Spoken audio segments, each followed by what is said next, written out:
자, 지금부터 상상 한번 해보죠. 때는 2026년 1월입니다.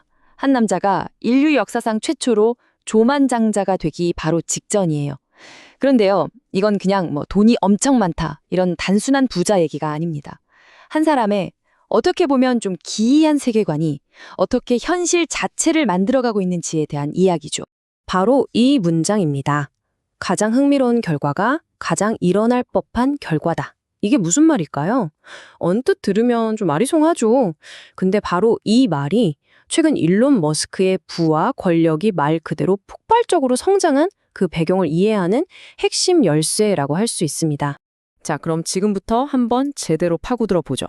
도대체 이 기묘한 믿음 하나가 어떻게 한 사람을 세계 최초의 조만장자 자리까지 밀어올리고 있는지 지금부터 하나하나 짚어보겠습니다. 머스크의 이 큰 그림, 그의 전략을 제대로 이해하려면요, 우선 그의 머릿속에 있는 핵심 믿음부터 알아봐야 합니다. 머스크는요, 우리가 사는 이 세상이 그냥 현실이 아니라 거대한 비디오 게임 같은 거라고 믿어요. 일종의 시뮬레이션이라는 거죠. 근데 이 게임이 좀 특이해요. 그냥 평범하고 안정적으로 플레이하는 것보다 막 극적인 반전이 있고 스토리가 있는 그런 주인공 같은 삶에 훨씬 더 큰 보상을 준다는 겁니다. 진짜 잘 짜인 영화 주인공처럼 말이죠. 그래서 지금 그의 재산이 얼마냐? 포브스를 보면요, 현재 순자산이 7,260억 달러입니다. 근데 더 놀라운 건 뭐냐면 불과 1년 만에 자산이 2배 이상으로 뛰었다는 거예요. 정말 말 그대로 그가 플레이하고 있는 이 시뮬레이션 게임에서 점수가 폭발하고 있는 셈이죠. 자, 그렇다면 이 좀 기묘한 철학이 현실 정치판에서는 과연 어떻게 작동할까요? 가장 극적인 예시가 바로 도널드 트럼프와의 관계에서 드러납니다. 이 두 사람의 관계를 보면요, 진짜 한편의 3막짜리 연극 같아요. 1막에선 동맹이었다가 2막에선 엄청난 갈등을 겪죠. 그러다가 3막에서 극적으로 화해합니다. 머스크의 이론대로라면 바로 이런 게 시뮬레이션이 가장 좋아하는 흥미로운 스토리, 즉 스토리 아크라는 겁니다. 그리고 이 3막을 연 결정적인 사건이 있었어요. 바로 2025년에 있었던 보수운동가 찰리 커크의 사망 사건입니다. 머스크가 이 사건을 두고 냉혹한 살인이라고 아주 강하게 목소리를 냈거든요. 이걸 계기로 그는 2026년 중간선거를 앞두고 공화당 쪽으로 완전히 돌아섰고, 이게 또 엄청난 정치적 자산이 된 거죠. 자, 그럼 이제 관점을 좀 바꿔보죠. 이런 정치적인 행보가 어떻게 그의 돈, 즉 그를 조만장자로 만드는 재정적인 엔진에 기름을 붓고 있는지 한번 보겠습니다. 블룸버그 예측을 보면요, 만약에 스페이스X가 상장을 한다?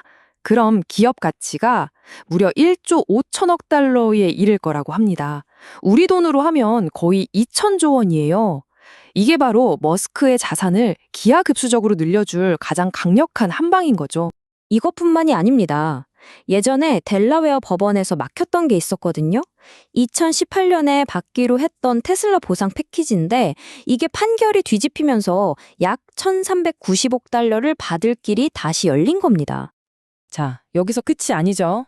AI 분야에 뛰어든 xAI, 그리고 차량 인도량은 좀 줄었어도 여전히 가치가 높은 테슬라, 그리고 무엇보다 중요한 거, 트럼프 행정부랑 친해지면서 얻게 될 규제 완화라는 순풍까지, 이 모든 것들이 합쳐져서 그의 자산을 1조 달러를 향해 쭉쭉 밀어올리고 있는 겁니다. 아니, 그래서 이 돈이 대체 얼마나 큰 거냐? 감이 잘 안 오시죠? 쉽게 말해서 머스크 한 사람의 재산이 벨기에 같은 나라가 1년 동안 벌어들이는 돈, 즉 GDP보다 많아졌다는 뜻입니다. 하지만 모든 게임에는 리스크가 있죠. 머스크의 이런 하이리스크 방식에 숨어있는 불안정성은 과연 뭘까요? 머스크의 회사에 투자한다는 건 정말 양날의 검과 같아요. 그의 과감함이 머스크 프리미엄이라는 걸 만들어서 주가를 쭉쭉 끌어올리죠. 하지만 동시에 언제 어디로 튈지 모르는 그의 행동은 머스크 할인으로 작용할 수도 있는 이른바 키맨 리스크를 항상 가지고 있는 겁니다.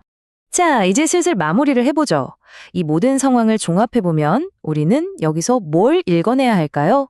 핵심은 이겁니다. 이건 그냥 돈 많은 부자 이야기가 아니에요. 자신의 그 시뮬레이션이라는 세계관을 바탕으로 어마어마한 돈과 정치 권력을 이용해서 세상을 자기가 원하는 스토리대로 직접 만들어 나가는 완전히 새로운 형태의 권력자가 등장했다는 이야기입니다. 마지막으로 여러분께 한번 여쭤보고 싶네요.